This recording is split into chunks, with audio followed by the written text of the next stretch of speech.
Hey guys, it's Sean O'Connell, the managing editor here at CinemaBlend and a co-host of the ReelBlend podcast. We are bringing you another bonus episode of the show. Some great interviews that are lining up that we want to get to you guys. And so we're going to be throwing out a couple of different bonus episodes, starting with this one where we have director Francis Lawrence joining the show to talk about the brand new Hunger Games film, The Hunger Games, Ballad of Songbirds and Snakes. And I didn't realize until just recently that the acronym for that is Hunger Games Boss. I think that's incredible.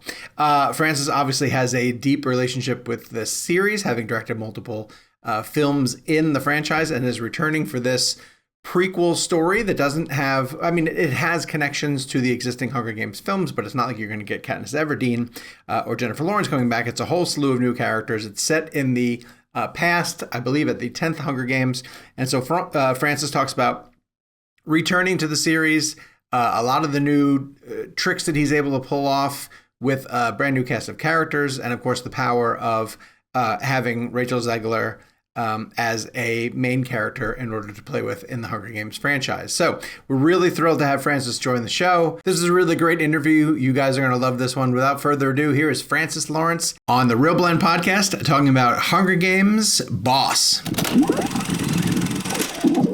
What's up, guys? How are you, man? Dude, Hi, so good to see you. Francis is my co-host, Sean. Hey. Our other co-host, Jake, wasn't able to make it today because of a scheduling conflict, but we're I happy talked to to have him. you. I talked to him briefly yesterday. All right, good. But only Good. like 4 minutes or whatever. You know, it's one of those ones. I've told you this before, but I want to bring this back to the conversation. And we're honored to have Francis Lawrence join our show, talking all about the Hunger Games, the Ballad of Songbirds and Snakes. And I want to go back to Catching Fire real quick, because Catching Fire was one of my favorite IMAX transitions I've ever seen in a movie theater. And we talk a lot about IMAX aspect ratios on this show. We just had Hoyte van Hoytema on this week. Right. About Oppenheimer. And Catching Fire, for people who aren't aware, when Jennifer Lawrence's character is going into the games, we watch the aspect ratio change to the IMAX as we're in the actual games itself, and it's brilliant. One of the best narrative ways to use that format change. And so I wanted to ask you to speak on that, and then now with this particular film, you also have an IMAX change here. Yeah. But can you talk a little bit about the narrative decision you made now, and maybe how you made it back then and how it affected your decisions here? Sure. Yeah. I mean, in Catching Fire, you know, we started talking about shooting IMAX. And for me, it just felt sort of organic that we would make the games the IMAX portion of the movie, and the stuff in the Capitol District 12, keep that widescreen. And, you know, then we were deciding, okay, how much are we going to shoot with the real IMAX cameras? That was the last film that I shot on film. And how much would we shoot 35 spherical with the blow up? And so we find that balance. And then it was thinking about, okay, well, how do we transition in? And it just felt like the most organic way was, as Katniss is going up the elevator and entering the games, we could actually let it widen up as she's going up. And it was kind of perfect, because it's like the screen's opening up, we're going in, we're revealing the games for the first time. It's kind of like we're with Katniss, and that her world is completely changing, which is what I think makes it sort of so visceral, which is great. But it also just sort of seamlessly, I think a lot of people didn't even realize it was kind of happening at first. Because it's dark almost. So because it's dark shot in the beginning, yeah. And so, you know, the matte lines are just sort of changing as it's starting to get brighter. But then, you know, you get out into that sort of jungle environment, and suddenly the full screen was filled. To be fair, we're very focused on Jennifer Lawrence, who is giving an incredible performance in that moment. Yes, that too. moment. And the camera's also swirling around her. It's super close, because we're trying to fake like we can actually fit a Steadicam operator in that little tube as she's going up.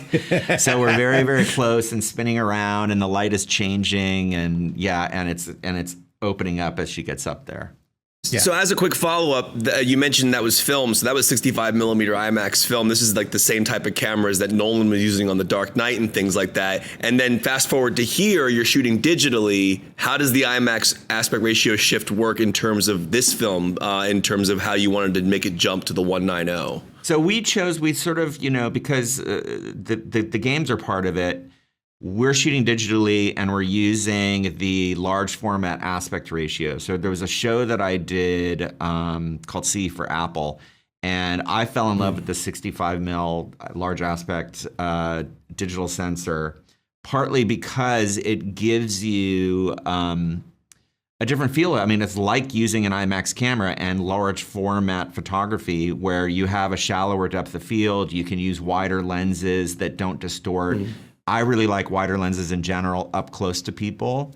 But if you're shooting spherical or even anamorphic and you get too wide and too close, it starts to distort people's faces. This doesn't happen in the same way with these lenses in large format. But it also just allowed us, because we were shooting everything large format, to sort of mat in when we want to stay small or open up and go for the full IMAX aspect ratio whenever we needed to. And so really it was about choosing the sequences that we were going to go big and making sure that the VFX team was finishing the top and bottom and all those sequences. Right. Cool. As we're having this conversation, Francis, we were just talking earlier about Five Nights at Freddy's getting off to a huge start at the box office, even though it's available on streaming, which proves that people want to go out to the theaters to support films, but specifically that film holding on to its PG-13 rating to appeal to kids who, kind of grew up on that. Obviously, you have to hold on to your PG-13 rating in order to appeal to your audience. And Jake was telling me that he found out from you yesterday that every Hunger Games you worked on had received an R rating until you had to trim it back. Correct. So I want to find out what you had to trim back in this one in particular to get that coveted rating. I mean, we always know that we're going to be aiming for the PG-13 because you don't want to alienate the kind of target audience of the books. So we're trying to best follow those rules. The trickiest thing, and the thing that I got screwed on in Constantine because we followed all the rules for PG-13, but we got an R, is the gray zone is intensity. Right. Okay. And so you can hold back on blood and not see gore and not have overt sexuality or nudity or any of these things and certain, bad words, all that kind of stuff. You can follow all that. But if the MPAA deems certain things too intense, you have to start to whittle away. One of the big, and this is one of the strangest ones, one of the biggest arguments I had with the MPAA that we were going back and forth on many, many, many times was in the last Mockingjay movie. There's a sequence where Katniss and Gale are walking through this sort of stream of refugees going to the palace. Gunfire erupts. And there's been a little girl that was with her mother on the mother's shoulder. And Katniss hears the little girl screaming, "Mama, mama, mama." She's crying and the mother is dead. There's no blood. You never saw the mother get shot. It's just a little girl screaming and crying. And they deemed it too intense. And so you would not think a little girl crying for their mother would get you into an R rating, but it came down to this one shot and we would just take out 6 frames, send it back. Nope, still too much. 6 frames, send it back. Nope, still too much. And it came down to a shot of a little girl crying because it's about intensity. And so that's always the thing we're battling. And so in this, because the games are so rudimentary, it grounds the violence in a way that we didn't have in the other movies. When you look at Catching Fire, there's a very fantastical element to much of the games, and that makes it more palatable. Whereas here, the kids killing kids feels much more realistic because they're just in a dirty, dusty, walled-in arena. And so that was something that was tricky, and we had to just kind of pull back on, if somebody gets thrown off a crossbeam and lands, can you cut out a little sooner? Do you not hold on quite as long? Do you add a little dust to cover up some of the impact? Do you reduce the sound of the impact and the crunching of bones? It's all that kind of nuanced stuff. Have you gotten better at predicting it?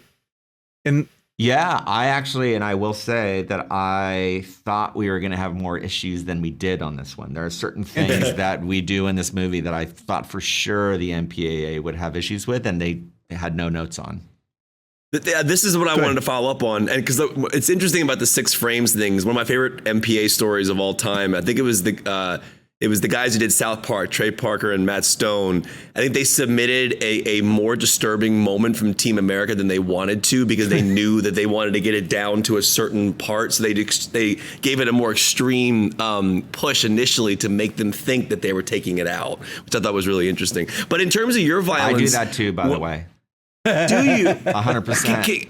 Can you give an example? Because this is a really interesting thing. Yeah, a lot of what we'll do is like occasionally, like I know we try not to use a lot of blood, but we will add blood knowing we're going to have to take it out. Right. We'll do stuff where like somebody will fall in a movie and hit their head, and we'll put the most disgusting, harsh, loud sound in so that we know that when we get the first batch of notes is we'll like take the blood out of that thing, bring the volume down, take the crunch out. Yeah. You know, when somebody gets hit, like the juicy sound of the person getting hit, we'll take the juiciness out, you know. Francis is like, get me 2 cantaloupes and a hammer.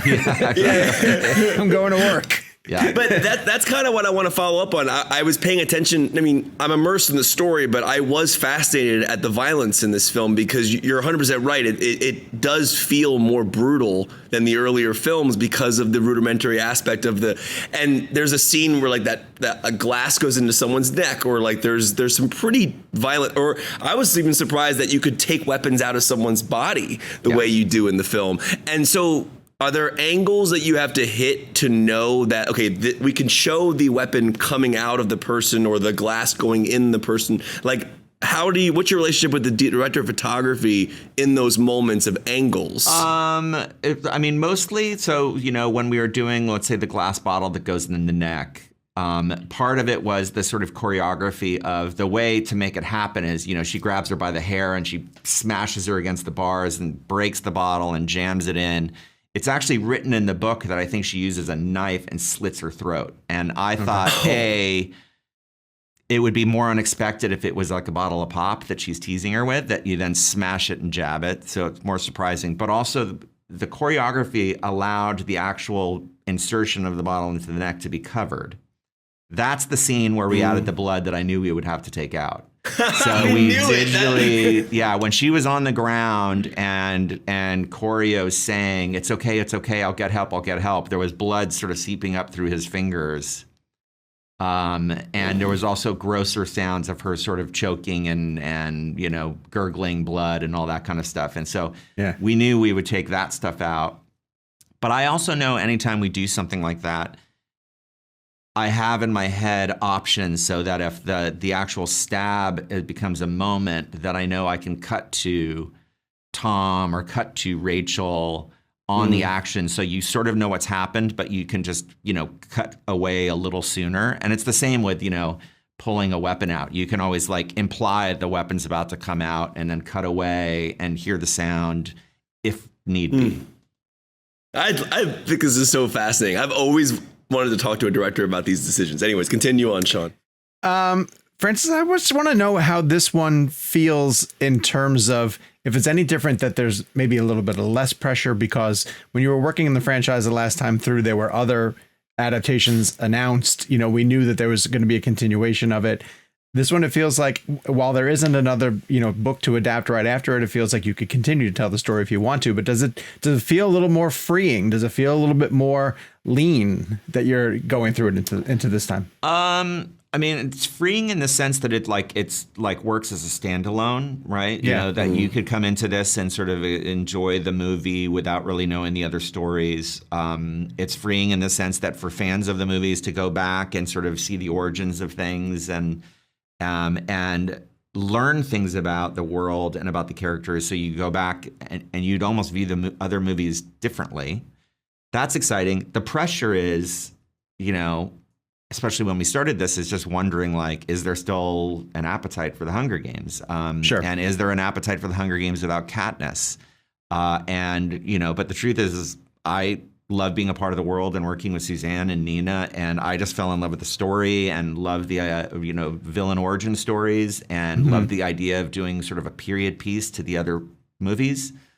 And so it you know, just offered much more opportunity for new world building, and so that was just exciting, and that's kind of all I can really go on. You know, I can't try to second guess like how successful something's going to be. I just have to love it. Love it.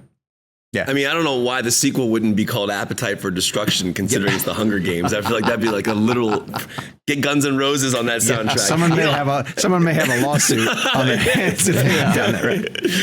You know, Francis, I want to talk to you about the emotional way I go on a journey when I watch this movie, because what's interesting about a film like this is we already know where Snow ends up, right? And we already know the person that he becomes, and is not a great individual or great human being. So what's fascinating to me is I'm watching this movie and I'm liking the character, obviously very early on. And even when he has moments of like extreme anger, or there's things that maybe hint to the fact that he's liking this, or he's finding the power in this, you still kind of go, oh, but maybe he won't actually go to the dark side, essentially. And I find that interesting as an audience member, because I already know he does, but for some reason I feel like I can will it not to happen if I watch the film close enough. And that's, to me, the beauty of a filmmaker like yourself, because you put me in a world and you immerse me and I care about these people.